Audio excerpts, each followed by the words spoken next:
Greetings, this is Polly. Three things happened recently that I think gets a little overlooked because of the instability in Washington, D.C. Although I think this has to do with the instability in Washington, D.C. One was the flight of Russian and Chinese planes over our airspace on Alaska. Why? Unless they're testing for a specific reason, i.e., China going to Taiwan, and Russia further misadventures in Europe.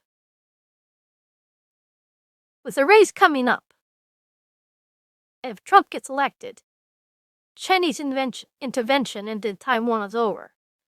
For Harris, I imagine it's still on. But with Biden, this could be the last chance they have without American interference. Could be. The second one was the riots in Washington, D.C. by Antifa. I say Antifa because although it's supposedly Palestinian riots, Antifa always at the forefront of these things. And that's a paid organization by George Soros. They're there to cause trouble on any left wing or any political instability. That's just a bad sign because it does mean political instability. And the third one was in New York City, where there was a riot when they tried to put up one of these migrant hotels in a black neighborhood. Well, guess what? They didn't want it. And there was a major riot. Police put barriers there were fights. Hundreds protested. That's a sign of the times. And I know what those residents felt like. Why our neighborhood? Why not your neighborhood? And this is going to continue because migrants are going to keep coming in there, but we have to put them someplace, and that someplace doesn't want them. We don't want them here in New York City. They're not in my neighborhood. But holy cow, I mean, I'll be out there in the barricades, craping about it. I'm not sure I'll do any of the fisticuffs or anything. That's not that type. But, this is just a continuing growing crisis of political instability in Washington, D.C., and all three of us are caused by it. Looks like now that Obama has officially endorsed Kamala Harris, they will be Kamala Harris. I can't think of a more incompetent political figure than her.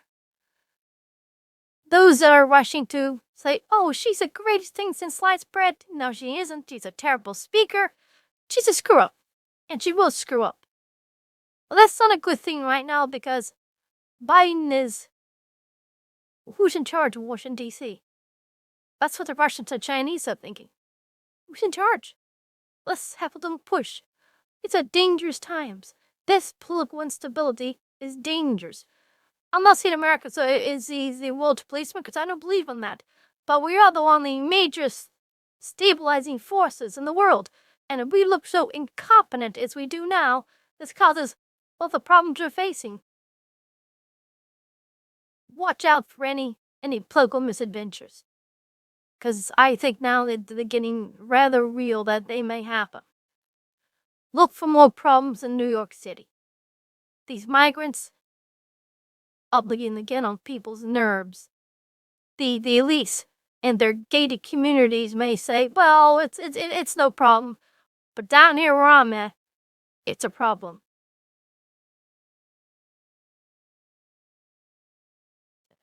And the Antifa protest are just the beginning.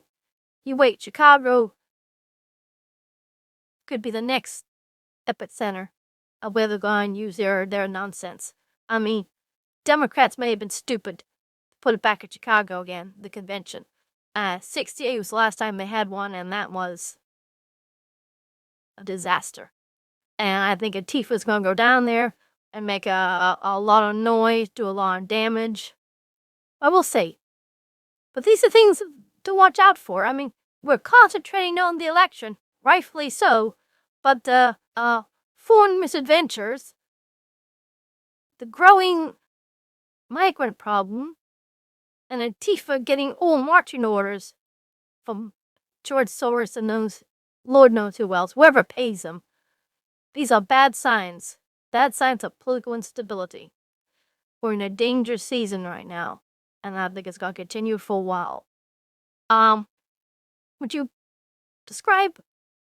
This is Polly saying, for now, goodbye.